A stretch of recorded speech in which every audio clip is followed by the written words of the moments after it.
गोवर्धन, किसका वर्धन? गाय का। गो मतलब गाय, गाय का वर्धन भगवान करते हैं। आजकल हम लोग गाय की सेवा करना भूल गए, गाय का आदर करना भूल गए, गाय की सेवा शुश्रूषा करना भूल गए। आजकल बदलता हुआ दौर, बदलता हुआ समय, जो पुराना भारत था जिस के लिए भगवान अवतार लेते थे। अच्छा बताओ, भगवान का जब भी अवतार होता था किसके लिए अवतार होता था? विप्र, धेनु, धेनु मतलब गाय, सुर मतलब देवता, संत हित, भक्तों के हित के लिए, गाय के हित के लिए, संतों के हित के लिए, राष्ट्र के हित के लिए भगवान अवतार लेते हैं।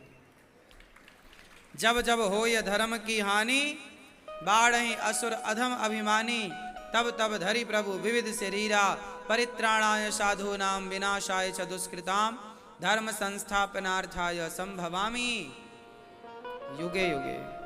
भगवान का अवतार क्यों होता है? जब गाय पर अत्याचार बढ़ता है। विप्रधेनु, दूसरे नंबर पे गाय, गाय को रखा है। गाय पर जब अत्याचार होता है तब भगवान रोते हैं, कष्ट होता है भगवान को कि मेरी गाय परेशान है। भगवान गैया चराते हैं, नाम पड़ा गोपाल। गोवर्धन क्यों उठाए? किस गोवर्धन की तलहटी पर हमारी गैया घास खाती है। जहां गाय को पेट भर भोजन मिल जाए वो जगह सुरक्षित होनी चाहिए। भगवान ने उस जगह को अपने हाथ में लिया जिस जगह पर गौ माता चरती है, विचरण करती है। और आजकल गौचर भूमि, आपको पता है गांव गांव में सरकारी रिकॉर्ड में गौचर भूमि होती है। आप जानते हैं इन बातों को? सरकार के खसरा में, सरकार के कागज में गौचर भूमि मेंशन होती है। क्या भूमि? हर गांव में ये भूमि होती है। आजकल लोग क्या करते हैं? कब्जा कर लेते हैं। तो जितनी गाय की भूमि थी लोगों ने कब्जा कर लिया।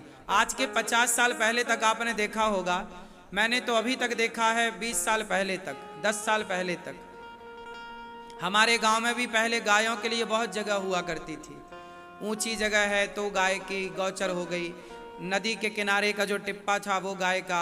एक सैर होती थी पगडंडी गांव में ना, एक गांव से दूसरे गांव तक जाने के लिए एक रास्ता हुआ करता था। उस रास्ते के बहुत दूर तक चारों तरफ भूमि होती थी, वो सरकारी भूमि होती थी।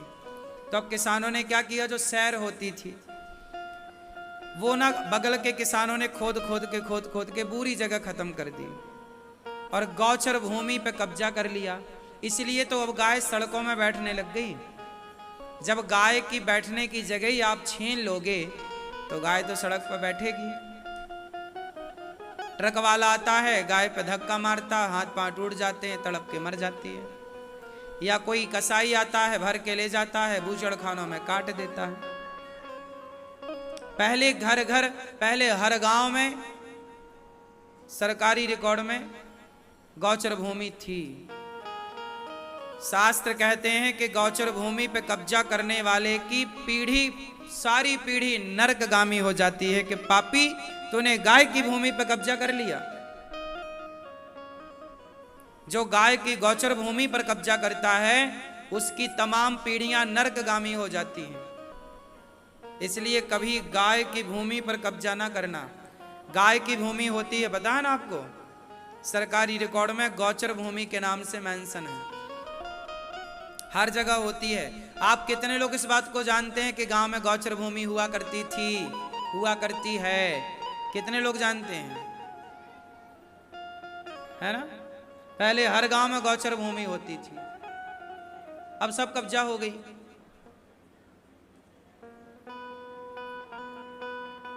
सरकार को चाहिए कि उस भूमि को फिर कब्जा मुक्त करा के और वो गाय को दे देना चाहिए।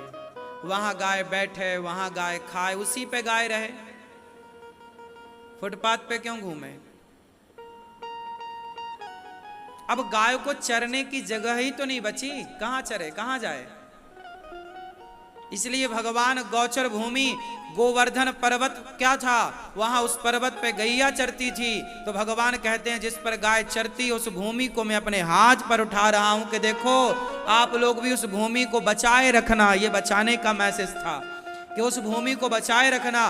भाई भूमि बचेगी तो गाय बचेगी।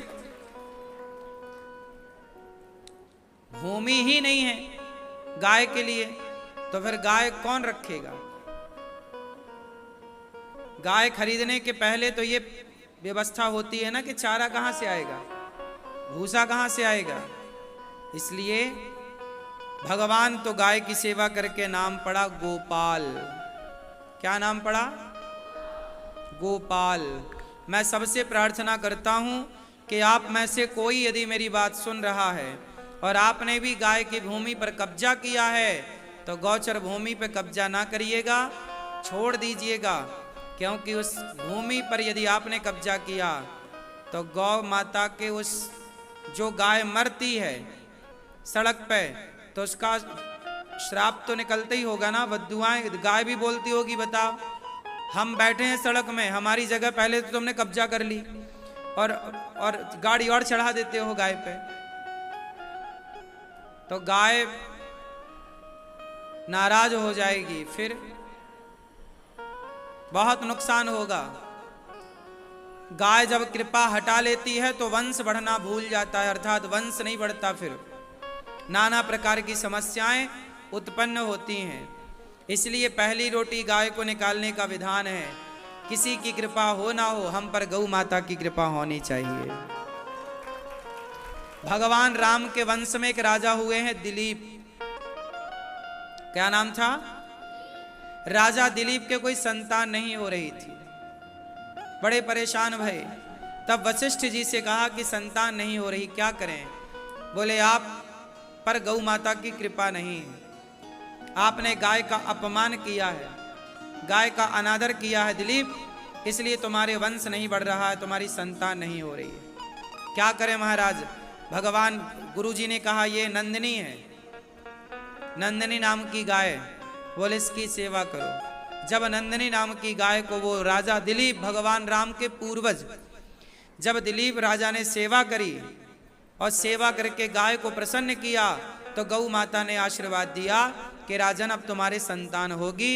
और राजा दिलीप के यहाँ गौ माता की कृपा से राजा रघु नाम के बेटा प्रकट हुए, उनके यहाँ बेटा हुआ रघु, जिनके नाम से रघुवंश पड़ा। राजा दिलीप के बेटा कौन हुए? रघु। रघु के नाम से रघुवंश पड़ा। रघुकुल रीति सदा चली आई, प्राण जाए पर। ये वही रघु हैं जो गाय की कृपा से भये हैं। तो भगवान राम का भी वंश गाय की कृपा से बढ़ता है, तो आपका भी वंश गौ माता की कृपा से बढ़ेगा। इसलिए जिसके संतान नहीं है वो गाय की खूब सेवा करें, प्रेम पूर्वक गौ माता की सेवा करें। भारत देखो, कुछ बातें मैं बताता हूं तो लोग मजाक उड़ाते हैं। भागवत जी में लिखा है कि भरत जी 14 साल तक क्या खाए। अब लोग गाय के बारे में जानते नहीं तो मजाक उड़ाते हैं, गाय की महिमा समझते नहीं तो मजाक उड़ाते हैं। 14 साल तक भरत जी क्या खाए?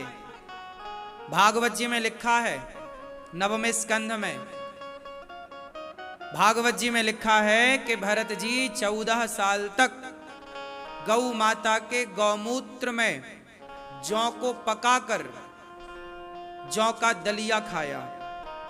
गौमूत्र में पकाते थे दलिया और वो भोग लगा करके खाते थे। भरत जी के बारे में लिखा है ऐसा। अब ये बात हम बोलें तो आज के बुद्धिजीवी जो कुत्ता से मुंह चटवाते हैं वो हमारा मजाक उड़ाने लग जाते हैं।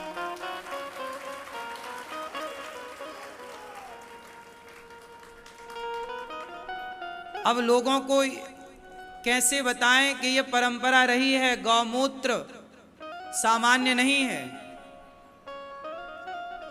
आज तुम साइंस की 4 बुक पढ़ने लग गए तो शास्त्रों को नकारने लग गए, यही तो तुम्हारा दुर्भाग्य है। दुनिया ने शास्त्रों को समझा और सीखा तो आज दुनिया टेक्नोलॉजी में तुमसे आगे निकल गई, क्योंकि उन्होंने वेदों का पुराणों का सम्मान किया है। भारतीय बातों का सम्मान किया, तुम भारत के होकर भारत की बातों को स्वीकार नहीं करते, ये तुम्हारा दुर्भाग्य है। तो आज इन बातों को सुनने वाले भी कम हैं और समझने वाले भी कम हैं। अब दुनिया में देखिए कि बिल्ली की पोटी की कॉफी पी रहे हैं लोग। आपको पता है बिल्ली को एक कॉफी का फल खवाया जाता है और फिर जब उसका पोटी से निकलती है तो उसको पीस करके लोग उसकी कॉफी पीते हैं बड़े चाव से। बिल्ली का गू खाने में शर्म नहीं आएगी इन्हें, पर गौमूत्र पीने में, पंचगव्य पीने में इन्हें नाक से कोड़ते हैं और शर्म आती है। आपका वंश यदि नहीं बढ़ रहा है, सारे डॉक्टरों को दिखा लिया है आपने, सब डॉक्टरों ने कह दिया है कि अब नहीं हो सकता कुछ, और मैं कहता हूं कि आप गौ माता की सेवा करेंगे तो निश्चित ही जो डॉक्टर मना कर देते हैं जिस कार्य के लिए, यदि गाय की और भगवान की कृपा होए तो सब कुछ हो सकता है। सेवा कर लेने में क्या बुराई है? राजा दिलीप का वंश बढ़ा तो आपका भी बढ़ जाएगा। शास्त्रों में यह भी एक परंपरा रही है कि गाय को जौ खवाया जाए और गाय को गेहूं खवाया जाए, और उसको जब वो गोबर से बाहर आए तो उसको धो के साफ करके कई बार, और उसे गेहूं को पीस करके, जौ को पीस करके और भगवान को भोग लगा के उसकी रोटियां खाने से निश्चित ही, अब जैसे बिल्ली की पोटी में लोग कहते हैं कि बिल्ली को जो पोटी वो खवाई जाती है ना कॉफ़ी, तो उसके पेट में वो एक प्रोसेस हो जाता है कि वो कॉफ़ी थोड़ा सॉफ्ट हो जाती है, बड़ी हार्ड होती है, थोड़ा सॉफ्ट हो जाती है। यदि बिल्ली के पेट में कॉफ़ी का प्रोसेस हो सकता है तो हम गाय को यदि जौ और गेहूं खवाएं तो गाय के पेट में भी तो एक प्रोसेस हो सकता है, और उस प्रोसेस से वो गाय के द्वारा निकला गया जौ और गेहूं, अन्य गेहूं और अन्य जौ की अपेक्षा वो शक्तिशाली है। गाय की कृपा है, गाय का उसमें गुण मिल गया, तो उसमें क्या बुराई है। मैंने एक संत जी के पास जाकर देखा, वो संत जी हमेशा ऐसा ही रोटी वो खाते हैं, गाय को जौ खिलाते हैं, जौ गोबर से निकलता उसे धुल करके उसकी रोटी बनाते हैं, पीस करके भोग लगा के खाते। मैंने भी वो रोटियां खाई हैं। खाने में स्वाद तो आप लोग शायद स्वाद के बसीभूत हैं तो शायद खाएं ना खाएं, लेकिन यदि स्वाद को भूला जाए तो इतनी भी बुरी नहीं लगती। और वो रोटी वो खाते हैं। जब भरत जी गौमूत्र में पका हुआ दलिया खा सकते हैं, पदार्थ खा सकते हैं, तो हम क्यों नहीं खा सकते। पर अब विडंबना देखिए कि लोगों को कुत्ते से मुंह चटवाने में शर्म बिल्कुल नहीं आ रही है, लेकिन गाय का गोबर उठाने में, पंचगव्य पीने में, गाय की सेवा करने में लोगों को शर्म आ रही है। बड़ी विडंबना है। जबकि सदियों से गाय के गोबर से आपका आंगन लीपा जाता था। गाय का गोबर ही, दीपावली में अभी गोवर्धन पूजा होगी तो गोवर्धन भगवान सबके द्वार पर गौ माता के गोबर के ही बनाए जाते हैं, नहीं बनाए जाते। पंडित जी सत्यनारायण भगवान की कथा सुनाने आते हैं तो गाय के गोबर से ही लक्ष्मी, है ना, गौरी और गणेश बनाए जाते हैं। गाय के गोबर से ही चौक लीप करके वहां चौक पूरा जाता है।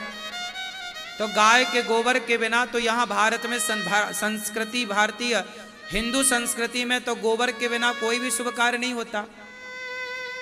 जहां यज्ञशाला बनेगी, जहां यज्ञ विधान होगा, उसे पहले गाय के गोबर से ही यज्ञ कुंड को लीपा जाता है, तब वो यज्ञ होगा वहां पर, हाँ या ना। और गाय के दूध से बनी हुई खीर की ही अंतिम आहुति होती है यज्ञ में। भैंस के दूध और ये बकरी के दूध की खीर से नहीं, गाय, तब जाके वो यज्ञ पूरा होगा। और जो भी आहुतियां डाली जाएंगी यज्ञशाला में, स्वाहा स्वाहा, वो सारी आहुतियां गौ माता के सुंदर देसी गाय के, वेद लक्षणा गाय के घी, शुद्ध देसी घी के द्वारा ही जब आहुतियां डाली जाएंगी तब वो आहुतियां मान्य होंगी। आप बाजार के घी का हवन करते हो, बाजार में घी कहाँ मिल रहा है? सुअर की चर्बी बिक रही है, आजकल जो आप घी प्रयोग करते हैं, आप बाजार में घी कितने रुपए किलो मिलता है? 400 रुपए किलो। पूजा वाला घी तो 300 रुपया किलो मिल जाता है। पूजा वाला घी बाजार में कितने रुपया किलो है? बोलो 300 400। अब बताओ, तुम बताओ कि क्या 400 रुपया किलो आप घी हो सकता है? कितने लीटर दूध में तो जाकर 1 किलो घी बनेगा? पहले तो ये गणित निकालो।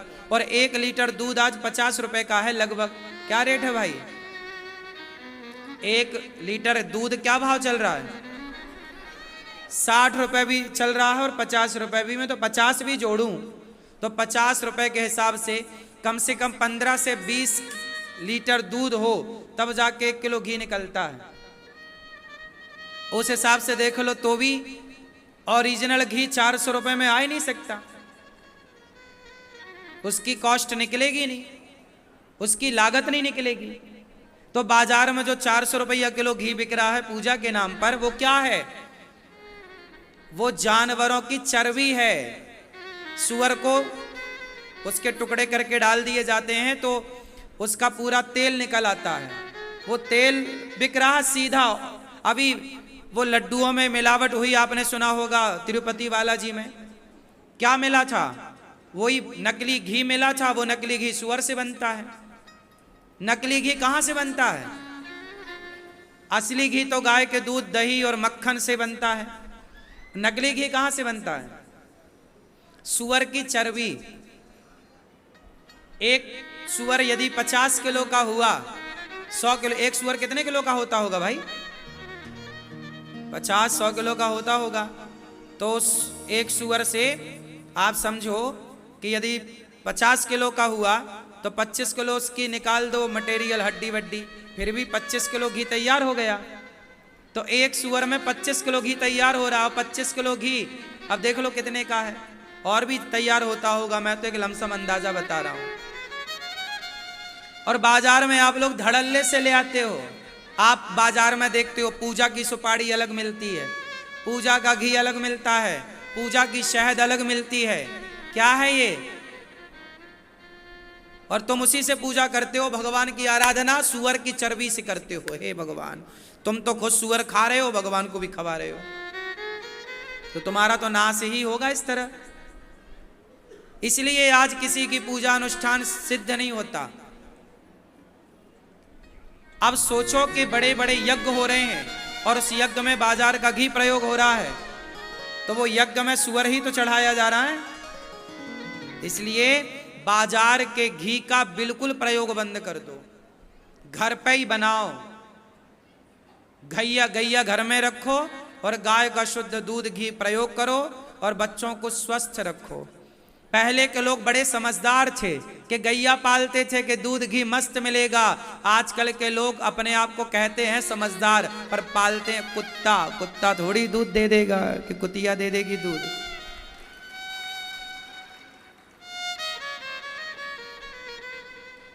पहले के लोग बड़े समझदार थे, हाँ या ना? लेकिन पुराने लोगों को लोग कहते हैं वो अनपढ़ थे। अनपढ़ थे इसलिए शुद्ध घी खाते पीते थे। तुम होशियार हो इसलिए तुम चर्बी खा रहे हो, हाँ या ना? बाजार का घी कभी भी, सत्यनारायण भगवान की कथा में बाजार का घी मत खरीदना, या तो हवन मत करो, और करना है तो घर में घी बनाओ, भले मलाई का बना लो, भले तुम 4 किलो दूध जमा लो, दही बनाओ खुद घर में, मथानी से मंथन करके थोड़ा सा निकालो, 10 चम्मच आए, पर वो घर का घी हो। बाजार के घी से हवन मत करना। बाजार में जितना घी है अधिकांश मिलावटी है, हाँ या ना? आप में से है कोई यहाँ पे जो गाय के दूध से घी निकालते हो, अर्थात गौ माता की सेवा करने वाला है कोई यहाँ? बताओ कितने लीटर दूध में घी निकलता है? कितने लीटर दूध डालोगे तो 1 किलो? प्रैक्टिकल कर लेना। हाँ 12? हाँ